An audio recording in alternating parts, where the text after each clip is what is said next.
Hello and welcome to my very first video here on CityLive. My name is Kieran and today we're going to be having a look at a concert film called One Hand Clapping, which was produced by the band Paul McCartney and Wings.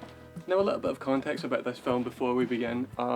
It was recorded in 1974, but it was not issued officially until 2010 with the release of the Band on the Run archive collection, although it was bootlegged heavily in between those periods.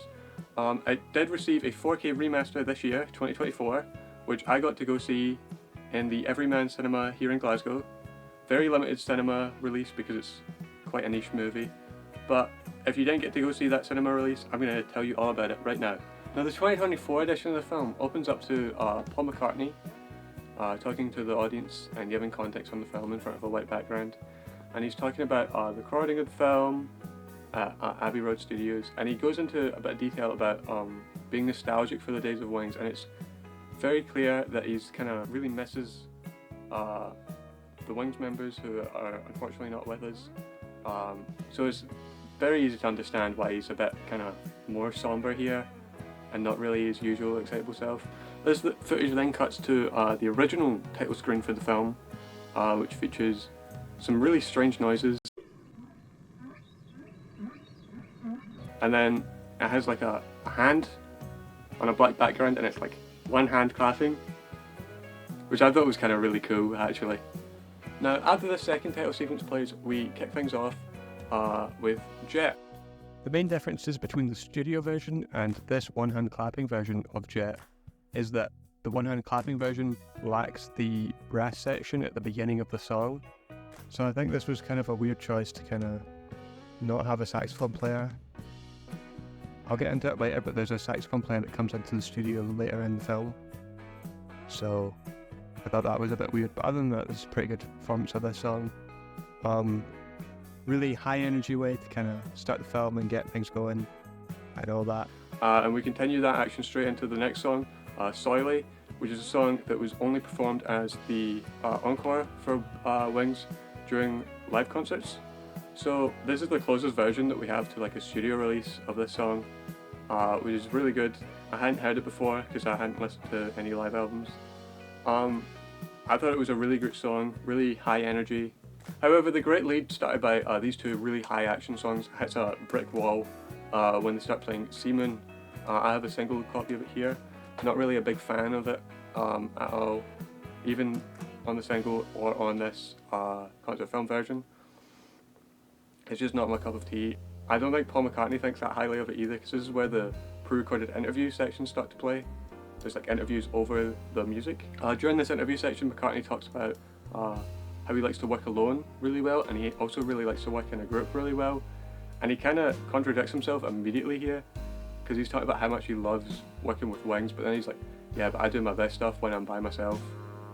So I also thought that was really weird. Now, after McCartney's done playing Seaman, the band starts to play Maybe I'm Amazed from the original McCartney album. I think this is a really good song, a really good choice to include in this film. However, one strange piece of cinematography and director work here is in the middle of the performance, they cut to like a dog that's just in the studio. I don't know what this is about. I thought it was really funny how there's just a dog. So that was kind of cool. I liked seeing a dog, and I liked listening to Maybe I'm Amazed.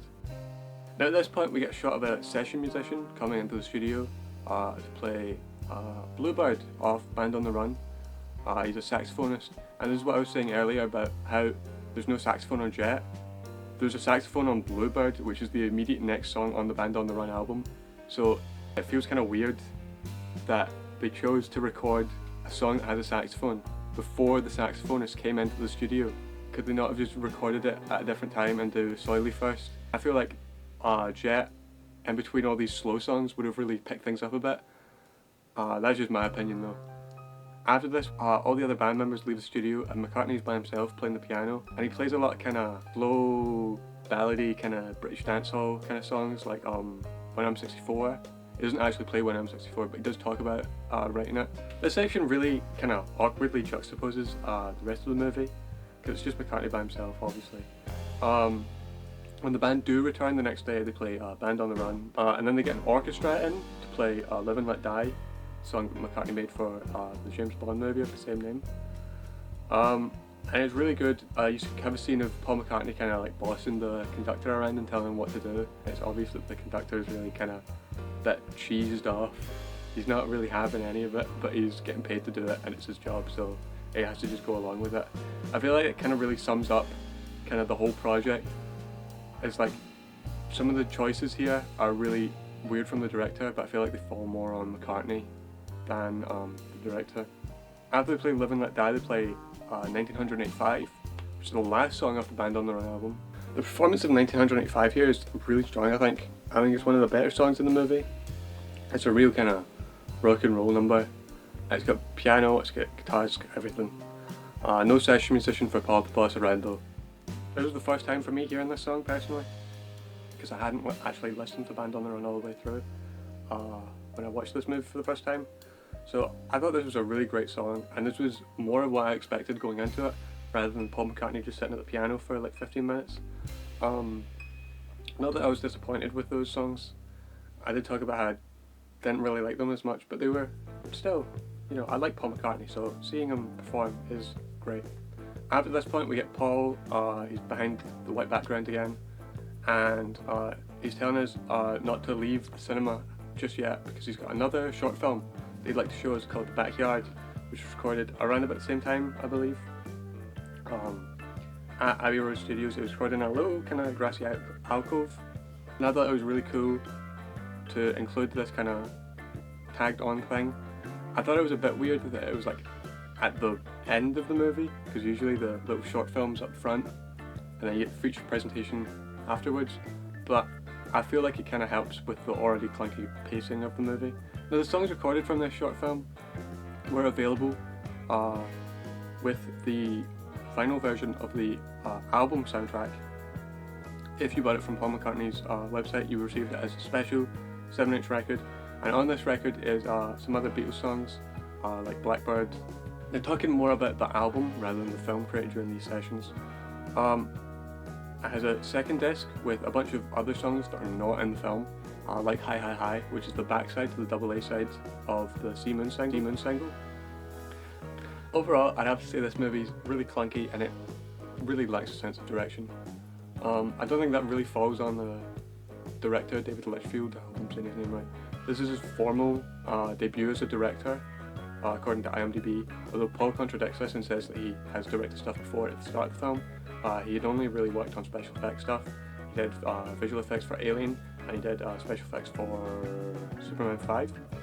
I don't want to give Paul McCartney too much kind of flack for this, because he is really passionate about film, but he doesn't really know too much about films.